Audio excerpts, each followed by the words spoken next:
jamás imaginado para la autodeterminación personal, que fue el suicidio. Algo que lo vemos contagioso inclusive, porque se suicidó Saúl, dice el final del versículo 4, se echó sobre su espada y el escudero termina haciendo lo mismo. Es algo contagioso el mal, es algo que hacen otros y se te puede pegar a vos, pero nosotros no damos la más mínima cavidad a ningún pensamiento de suicidio, porque somos hijos de la vida y no de la muerte. Y por más daño que sientas que tenga hoy tu vida, eso debe estar totalmente erradicado, todo pensamiento de autoeliminación, porque eso es algo que está atado a nuestra humanidad y a nuestra nacionalidad. Lamentable y lastimosamente somos un país de un altísimo índice de suicidio.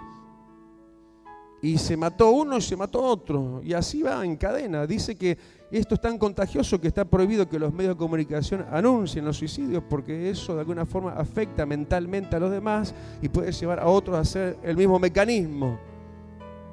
Pero es cosa horrenda, hermanos, suponer que un hijo de Dios no solo lo llegó a pensar, lo llegó a hablar, sino que lo llegó a realizar.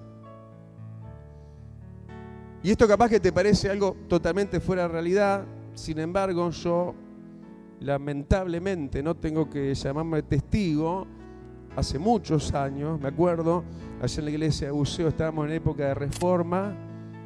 Nosotros recibimos la iglesia en una capacidad estructural X y la llevamos a una capacidad mayor, tiramos paredes abajo, pusimos una viga terrible ahí arriba grande para sostener los techos sin columnas intermedias. Y cuando estaba en ese proceso, la iglesia, me acuerdo, gente que, bueno, como siempre, que va llegando a la iglesia, gente nueva, de repente dejé de ver a cierto hombre, pregunto por él y me dice, no, pastor, es que se suicidó.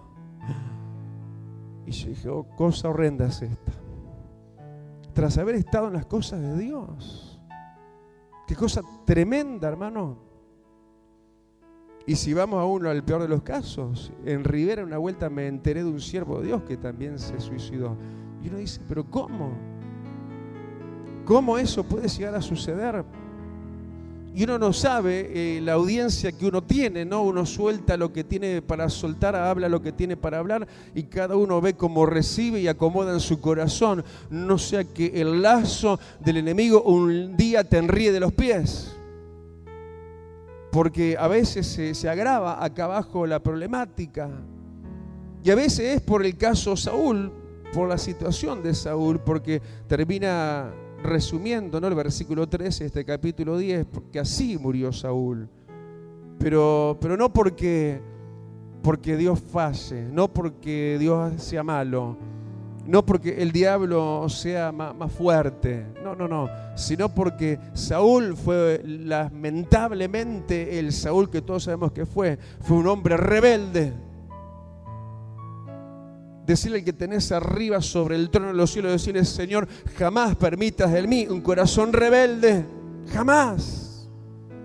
Y al más mínimo vestigio de rebelión, Señor, saname y haceme una cirugía. Mostrame mi rebelión para que yo de eso me aparte. Porque eso puede estar, hermano, en cualquier situación humana. Mientras estemos en nuestra humanidad, estamos ligados a la rebelión de la cual no se desligó Saúl a tiempo. Entonces levantan su mano y le dicen, Señor, librame de toda rebelión de mi alma. Porque Saúl por eso cayó, porque prevaricó, dice, contra Jehová, que se puso contra Dios. Prevaricó contra Jehová, se puso en contra de Dios. Es que ponerte a favor tuyo o a favor de no sé quién, pero que va en otro rumbo, es ponerte en mi contra, dice Dios. Saúl se puso a favor de él. Saúl no quiso agradar a Dios tanto como se quiso él agradar a sí mismo. Y eso, hermano, fue para lo que terminó sucediendo por su rebelión, por su prevaricación contra Jehová. Y dice, y contra la palabra de Jehová. Que la palabra, hermano, de Dios nos comande siempre que temblemos y temamos ante la palabra de Dios. Escucharon oyentes de Dios. ¿Cuántos dicen amén? Dale el aplauso y decirle: Señor, yo siempre voy a temer esta palabra para guardarla y obedecerla con todo mi corazón, como hoy y cada día. Pero no así Saúl, que no la guardó. Y además, hermanos, se fue a un ámbito de ocultismo, de brujería, de hechicería y de adivinación. Un hombre de Dios, alguien del pueblo de Dios, se metió en terrenos prohibidos. Dice que aún consultó a una divina.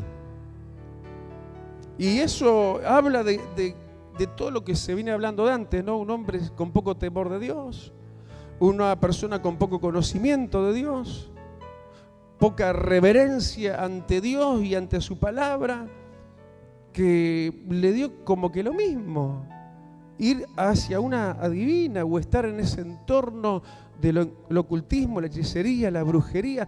Hermanos, son esos lugares para nosotros prohibidos. Nosotros tenemos que sentir lo que no sintió Saúl en contra de eso. Porque a veces pasa lo contrario a lo que tendría que pasar. A veces no se da aquello debido que tendría que darse.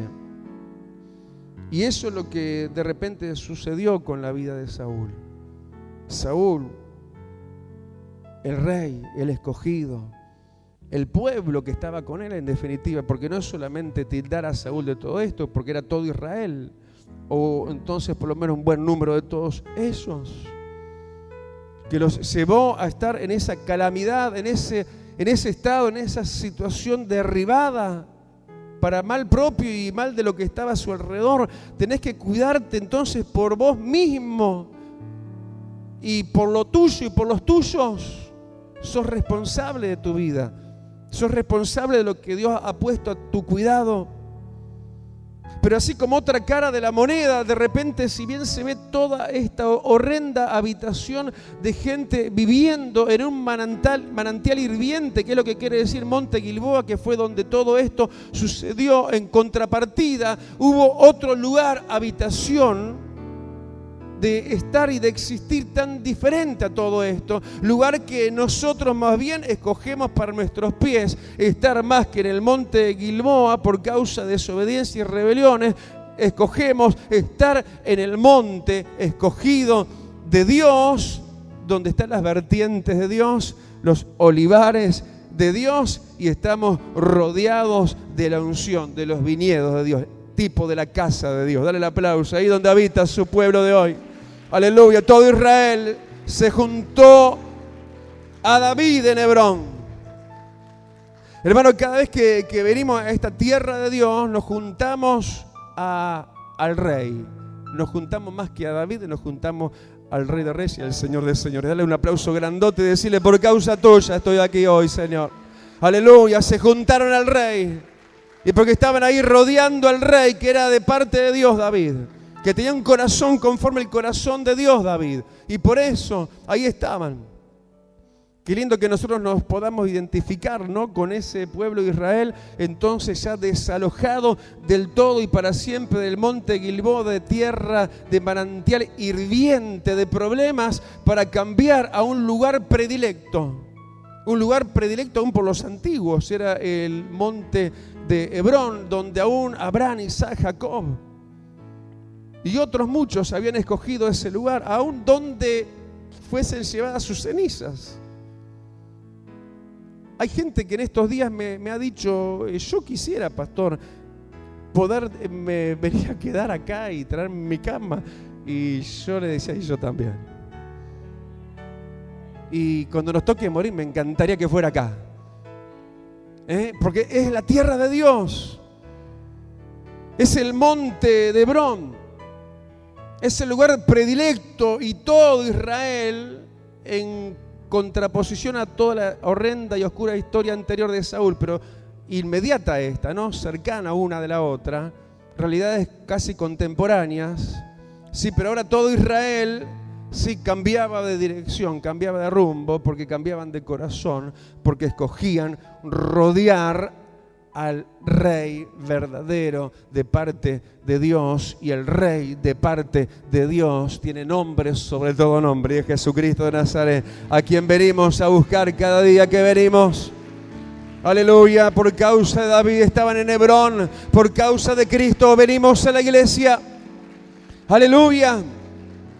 Y el pueblo todo, decirlo conmigo, el pueblo todo, le dijeron al rey: nosotros somos tu hueso y tu carne. Eso me hace acordar el jueves pasado que estuvimos de bodas, estuvimos de casamiento, donde Adán le dijo a Eva: es esta hora hueso de mi hueso y carne de mi carne. En un plano matrimonial y de bodas estamos con el rey también. Y le hablamos en los mismos términos, de adentro hacia afuera, ¿no? Somos tu hueso y somos tu carne, Jesús. Somos tuyos, Dios. Estamos en unión matrimonial contigo, de adentro para afuera. Y ellos reconocieron el pueblo ante ese Rey supremo enviado de parte de Dios, David, que simboliza y nos representa a Cristo mismo, porque Cristo era de la descendencia de David. Versículo 2 dice que ese pueblo reconocía en su Rey de que ese Rey era quien los sacaba a la guerra y los hacía volver. Es verdad que Jesús te saca a la guerra. ¿Cuántos gritan amén a eso? ¿Cuántos son experientes en eso de que Cristo te mete en problemas a veces? O no te mete en problemas, no te mete en pruebas y en guerra, pero Él es el que te saca la guerra, pero es el que te va a hacer volver también. Dale el aplauso y sabés que de ahí Dios te saca, te trae de vuelta la paz y no volvés en derrota.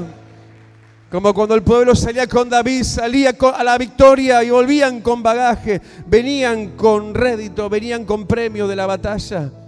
Aleluya. Tú eres quien nos sacaba la guerra, David, y quien nos hacía volver. Ese Rey, como Jesús hoy es para nosotros, ese Rey era el escogido por Dios para apacentar el pueblo de Dios. Jesús es el que nos apacienta, el que nos da paz, el que nos apacienta. Una oveja necesita ser apacentada cuando tiene hambre, cuando tiene temor, cuando tiene frío, cuando está enferma, cuando está peniquebrada. Necesita el apacentamiento de un buen pastor. Jesús es el buen pastor. Jesús, decirle: vos sos el que me apacienta. Amén. Él es el que te apacienta cuando tenés frío, cuando tenés algún huesito quebrado, cuando estás peniquebrado, cuando estás rengueando, estás bien de un lado pero mal del otro. Estás bien por este lado pero estás mal por el otro lado. Porque se da eso, ¿no? ¿Verdad que a veces cuando estás en prueba no es que está todo mal? Hay gente que tiene esa mala mirada y dice: está todo mal en mi vida. No, vos mirá bien, vas a ver que solo estás rengo, no estás paralítico. Hay gente que tiene la capacidad solo de ver lo malo, pero si tu ojo es malo, luego todo tu cuerpo va a andar en tinieblas, que tu ojo sea bueno. Así que mira lo bueno. No mires lo que está mal. Reconoce lo que está bien también y alegrate en eso. Y no te pares tanto a mirar lo que está mal, porque tenés a alguien guiado, dirigido y estipulado por Dios el Padre, capaz de apacentar a su pueblo. Tú apacentarás. Le dijeron al pueblo de Israel, le dijeron al rey. Y también ese rey era el señalado para ser el príncipe sobre todo el pueblo, el principal sobre todo el pueblo. No es hombre ninguno de nosotros, sino que es Cristo Jesús, el príncipe, el Hijo de Dios. Y acá vinieron, ahora estaban esperando los abuelos, ¿no? Porque hoy día los abuelos, por ahí, ¿dónde viene el pastor? O nos falló, se olvidó. Dice que vinieron todos los ancianos de Israel al rey. Qué lindo, ¿no? La iglesia poblada de gente joven, de gente más madura, pero qué linda es la iglesia poblada por los abuelos, por los ancianos. Aleluya. Que como estos ancianos, dice que estos ancianos hicieron